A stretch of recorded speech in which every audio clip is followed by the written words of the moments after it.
Okay, they say for each pair of similar triangles, we know they're similar. And we can also see that they're similar even if they didn't tell us. They say this angle and this angle are congruent, and vertically these two angles are congruent. So now we need to orient them correctly to see which side lines with which side. Okay, so let's just mark off what we know.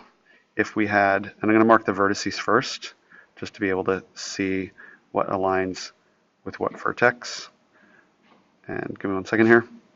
And when we do that, we would say, okay, that vertex here, purple vertex, aligns with that vertex.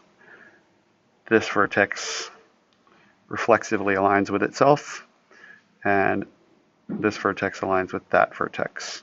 So how do we match sides? Well, we can then say which side runs between the purple and the pink. Purple and the pink right there, 9 over purple to pink here, 2x. And what about the other one that we know? What runs from the turquoise to the pink? X. And what runs from turquoise to pink here? 8. So that is the proportion that we're going to try and solve. And we multiply them. Now this requires you to know something about exponents, okay? We can say 9 times 8, 72, is equal to, what is 2x times x? Well, it's going to be 2x times x is x squared. You have to know that that's true. If you don't know that x times x is x squared, you're going to struggle with that. Where do we go from there? Well, we first divide both sides by 2, just to get it down to be x squared, and that's 36. And we're saying what number is, and here I can write it like this. We could say the square root of x squared is what? The square root of 36 is what? Square rooting both sides. Well, what times what is x squared? We already know that that's x times x, so x. What times what is 36?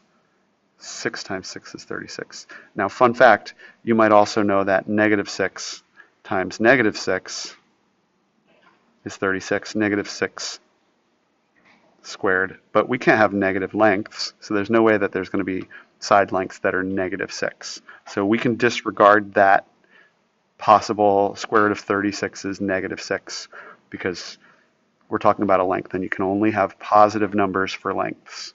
So what does x equal? X equals 6. Okay? Now, how are we going to solve this? Well, they give us side pairs that we know are equal.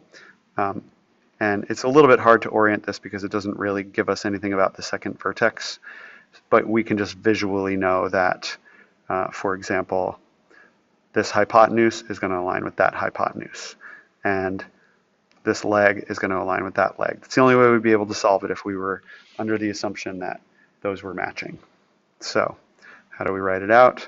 We say 24, the leg on the small one, over 2x minus 4, the leg on the large one, equals x plus 6, the hypotenuse on the small one over 39, the hypotenuse on the big one. And now we multiply them out. We end up getting 24 times 39 equals 2x minus 4 times x plus 6.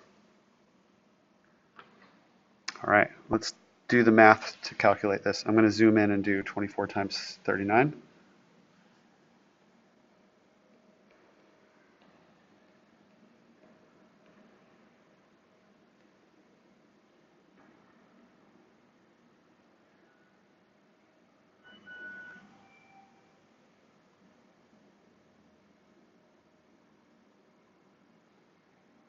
You, of course, could use a calculator for this. 936.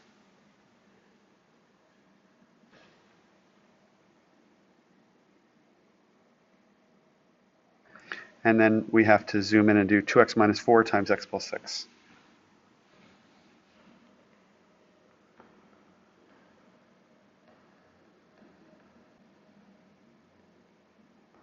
And you should have learned this last year, that we are doing the FOIL method. First, that times that, and we get 2x times x, 2x squared. Outer, that times that, and we get 12x. Inner, that times that, negative 4x. Actually, let me change the colors of these so that you can see where we're getting them from, if you don't mind. Plus, what did the outer, the green, give us? That gave us 12x.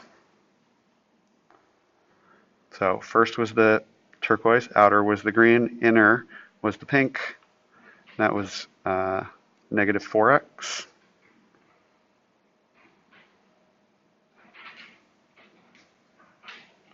And last, the purple, negative 24. And of course, combining these middle-like terms of x and x, we get 2x squared plus 8x minus 24. So now I will write that over here on the side as 936 equals 2x squared plus 8x minus 24. And let's see, we're going to first subtract 936 from both sides, minus 936, and get 2x squared, 0 equals, because this part exactly goes away, 0 equals 2x squared plus 8x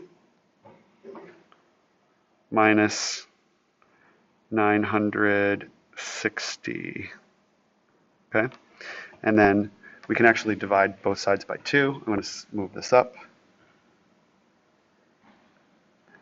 Divide both sides by 2, divide both sides by 2. 0 divided by 2 is still 0. And we get x squared plus 4x minus 480. And you might remember that when this is equal to 0, we say we need to break this down. We need to factor it into x plus something and x minus something. The only way that we can get a negative number back here is if we had a positive number here and a negative number here. Positive times negative will equal negative. And we want to then list numbers that multiply to 480 that will subtract to 4. Okay, so let's write a list out. It's obviously not going to be 1 times 480. We can go all the way to, what about 10 times 48? Still way too far apart. What about 20 times 24? I like it. I was just guessing and checking some ones that got closer and closer together. Okay, 20 times 24. Well, you want to have a positive number of x's left over, so the bigger number, 24, has to go with the positive number. So we say plus 24 minus 20. And then the last bit of this, and again, this is recalling a lot of stuff from last year that you may or may not remember, but how do we multiply two numbers and get 0? What times what is 0? Well, anything times 0 is 0. So we know that in order for this whole thing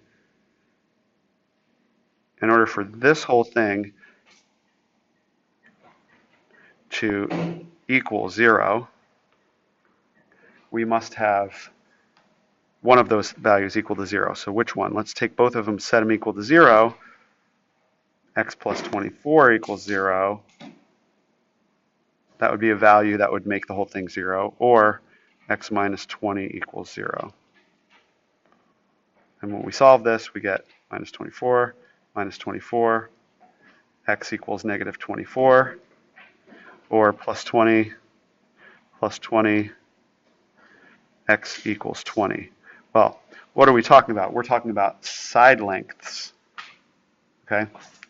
If we put in up here for x, negative 24 plus 6 would be negative 18. Can we have a length of negative 18? Impossible. Impossible. Could we have a length of 20 plus 6, 26? Yeah, we could. So what that means then is the only value for x that gives us positive numbers for the length are values of x, or very specifically, this x equals 20, and that's the answer. That's a tough problem. I won't test you on that because that's a little bit beyond, but I might test you on this. I might ask you to be able to just simply square root a number or something like that. I won't make you factor. Okay, I know that that's a lot. But that's how you do that, and this is one of the ways that you can apply what you learned last year about factoring.